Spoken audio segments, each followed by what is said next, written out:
Welcome to Dispatch, the weekly show designed to keep you on track as you build and operate your layout. I'm Roy Smith, your dispatcher.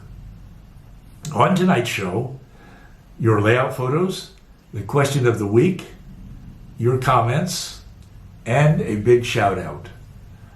I'm glad you all could come, whether you're here in the studio audience or out there somewhere in cyberspace, because there's nothing I enjoy more than hanging out with my model railroad friends. Thank you all for joining me tonight. Okay, let's begin. First up on tonight's show, your layout photos. Each week I invite you to post photos of your layout in a Facebook group called the N-Scale Union Pacific Evanston Subdivision group. And that's what many of you do. And then I bring your photos over here to Dispatch to share with everyone during the show. So once again, I have a bunch of layout photos to show you. And here they are.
Now, when Dispatch ends tonight, be sure to go over to the Facebook group, join the group, and post a photo of your layout there, because we want to see what you're doing on your layout. It doesn't matter what scale you model in. I will put a link down below in the description to this video that will take you to the Facebook group. When you see this photo of Echo Canyon on my layout, you will know you're at the right place. Next up, the question of the week. And here's this week's question. How high above floor level do you like your layout to be? Waist high, stomach high, or chest high? How high? Here's what you all said in response to this question. A majority of you said you prefer your layout to be chest high. But in this question, as in just about everything in the hobby, there is no right or wrong answer. The height of your layout is a matter of personal preference. Of course, your responses about layout height were relative to your height. For example, I'm 6'3" and I built my layout at what is chest height for me. But my layout may or may not be chest height for you, depending on how tall you are. That's why I say layout height is relative. Those of you who prefer a higher layout said you like a high layout to view your trains up close, to be in the scene that you're modeling, to make it easier for working under the layout, and to prevent small children from grabbing the trains. And those of you who prefer your layout at a lower height said you want to be able to reach the tracks in back of the layout more easily. You like to have a better overview of the layout from above. You want to be able to sit in a chair or on a stool when running your trains rather than standing. and you'd like to share your trains with your kids or grandkids. A moment ago I mentioned that how tall you are may determine your layout height. But your height certainly isn't the only thing that determines the best height for your layout. Your layout height may also have been determined by the scale you model in. For example, an O-gauge layout can be built lower than an N-scale layout. When I was a kid, my father built a platform for my Lionel O-gauge trains that probably was no more than 24 inches above floor level. But now the main level of my N-scale layout averages 56 inches above floor level. Another consideration is whether or not you're building a multi-level layout with 2 or 3 levels connected by helices or long gradual inclines. Here the challenge is finding the best height for each level, especially if each level will be scenic and will become an operational part of the layout rather than simply serving as a staging yard. In my case, you could say that I have a multi-level layout, but the lower level is a staging yard and is not scenic. Another important consideration is how deep is your layout from the fascia to the backdrop. Generally speaking, the higher your layout is, the harder it can be to reach to the back of any scene on the layout. So if you want to have a high layout, you may not be able to make each scene as deep as you could on a lower layout. The depth of each scene on my layout is 18 inches or less. I purposely kept my layout shallow so that I could easily reach the back of every scene. Of course, almost every layout has some variation in the track level above the floor due to topography. On my layout, this variation is only about 2 inches, between 55 and 57 inches above floor level, because I'm mostly modeling the high plains of southwestern Wyoming, which are relatively flat.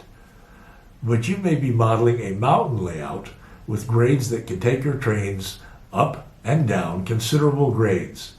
So the height of your track above floor level may vary much more than mine does. These are the critical heights of my layout. The main level varies between 55 and 57 inches above floor level, but is mostly 56 inches above floor level. The staging yard is 48 inches above floor level, so the clearance between the upper level and the staging yard is 8 inches. Also note that the top of my backdrop is 72 inches above floor level, which is just a bit above my eye level. And the depth of my layout doesn't exceed 18 inches from the fascia to the backdrop, making it easy for me to reach the back of every scene. I'd like to thank all of you who responded to this question of the week. Your answers to the question will help others in the hobby to select the layout height that is best for them. And now the question for the coming week. The question for the coming week was suggested by Jason Sharp. Jason's question is, do you run more than one railroad on your layout? And if so, how do you explain it? Well, of course, it's your railroad and you can run whatever you want to on it. But I think what Jason is asking is, do you try to justify running multiple railroads on your layout in prototypical terms? For example, do several railroads run through the area you're modeling? Or are you perhaps modeling an era when 2 or more railroads were consolidating and hadn't yet changed their paint schemes? Or are you modeling an interchange where 2 railroads come together? Or is that foreign power we see crossing your layout? Again, you are never ever required to justify anything you do in your layout, but many model railroaders like to explain what happens on their layouts in prototypical terms. So how about you?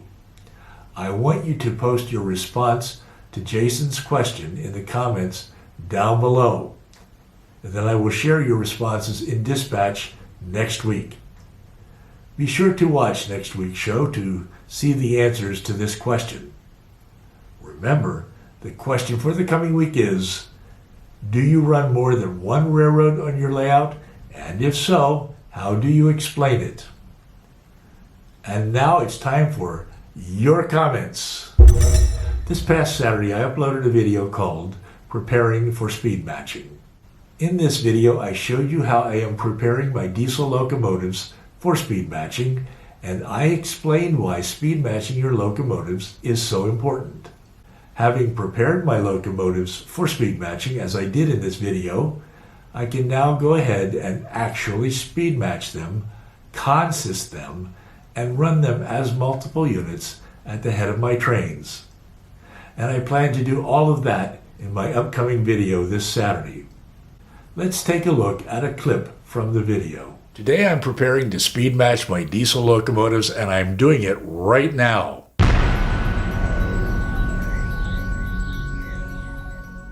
Hi, I'm Roy Smith. Most of my diesel locomotives have been sitting on the shelves unused for a long time. Now I'm ready to start using them again. I want to be able to run as many as 6 trains on my layout. Not all at once, of course, but rather one after the other. Think of it like this. When you're out rail fanning, you don't normally see all of the trains running by at the same time. No, you normally see them running by one after the other in succession. Now, I normally head up each of my trains with 2 diesel locomotives. But before I can run them together as multiple units, I need to consist them. And before I can consist them, I need to speed match them. And before I can speed match them, I need to prepare them for speed matching. The whole purpose of doing all of this is to make them run better together in consists. I don't want any of them trying to run faster than the others. So today I'm preparing my diesel locomotives for speed matching.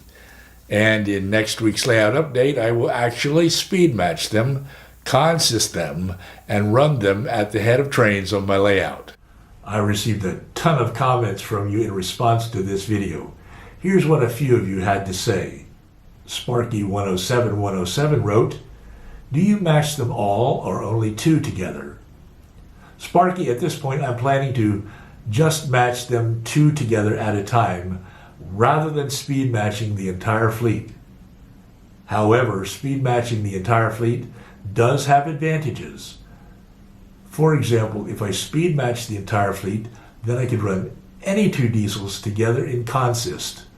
Or I could run a 3rd diesel as a mid-train DPU and a 4th one as an end-of-train DPU, and they would already be speed matched to the lead locomotives at the head of the train. Bob Lacey of Long Shadows Model Trees wrote, "Catos are always good, smooth runners." That's very true, Bob. Catos are also quiet and responsive to throttle commands. That's why I want to match my Catos with other Catos. It's also why 23 of my 29 diesels are Catos. NS2040 wrote another great video. "I also procrastinate with speed matching. In regards to only using 2 diesels, I agree and follow a similar method. But if I may suggest, use 2 in front and 1 helper in the rear for a loaded coal train. It's very prototypical and I think adds a lot of interest. I've speed matched most of my locomotives in my fleet and ran them in consists previously. But it always took a lot of time to speed match them, and quite often they weren't totally happy running together even after speed matching them. But I do want to run most of them in multiple unit consists, so I'm going to speed match all of them again. I'm confident that I will have better success this time." And Mike Vervink wrote, "I'm glad you're doing this, Roy, because I just started DCC and I need to know more about it." Thanks, Mike. Just about everything in model railroading has some kind of learning curve, but one of the best things about the hobby is sharing our experience with each other and learning from each other as a result. I hope that what I'm going to do turns out well, and I hope that it will be useful to all of you who want to speed match your locomotives. I want to thank all of you who responded to the video with your comments. Posting your comments is a great way to share the hobby. And if you still haven't seen the video preparing for speed matching, I will put a link down below that will take you directly to it. Be sure to watch it after dispatch ends tonight. I hope you will come back here for this Saturday morning's layout update. That's when I'm planning to do the speed matching, and if it turns out well, I can then head up and run some trains with multiple unit consists, just like real trains do. And now it's time for tonight's big shout out. And tonight's big shout out goes to Vinny and his N-scale BNSF Peavine subdivision layout set in Arizona. That's right, your friend and mine, Vinny, also known as BNSF 6951 and Cousin Vinny. Vinny has been active in the hobby for more than 25 years now. His multiple level layout is based on the BNSF Peavine subdivision that runs 195 miles from Phoenix to Ash Fork and Williams, Arizona. He has managed to fit all of that into 2 adjoining rooms in his house. Vinny is well known for his scratch-built structures. In fact, he has scratch-built all of the structures on his layout, and he features his techniques for scratch building on his channel. Vinny also hosts a very popular Friday night live chat. Let's go over and take a look at a few clips from one of Vinny's recent videos.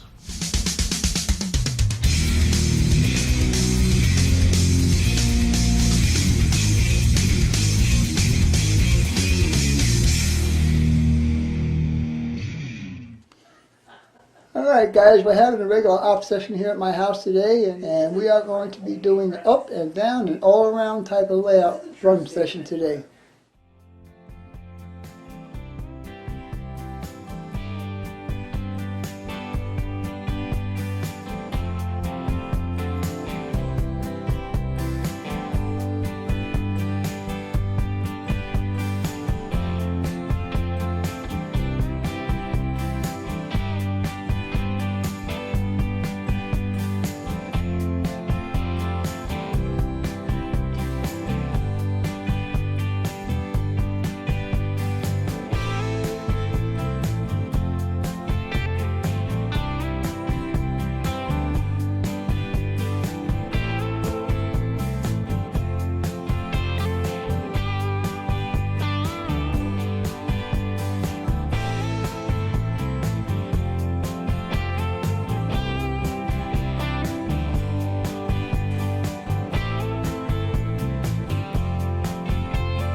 Okay, you've had a chance to see clips from Vinny's video right here on Dispatch.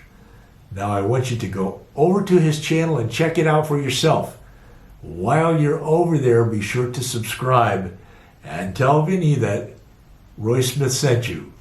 I will put a link down below that will take you to his channel. Well, that just about concludes tonight's show, but don't go away just yet, because I want to remind you to come back here every Tuesday night for Dispatch and every Saturday morning for layout updates. Also, be sure to subscribe if you haven't done it yet, and hit the notification bell so that you don't miss any of the upcoming episodes on this channel. Don't forget to respond to the question of the coming week. And remember There are now 183 other videos on this channel. Go over to my videos page and browse around. I will put a link to it down below. I'd like to thank all of you here in the studio audience for coming tonight, and all of you out there on YouTube. It's always a pleasure to hang out with all of you wherever you may be. Until next time then, happy railroading. I'm Roy Smith, and I will see you again very soon.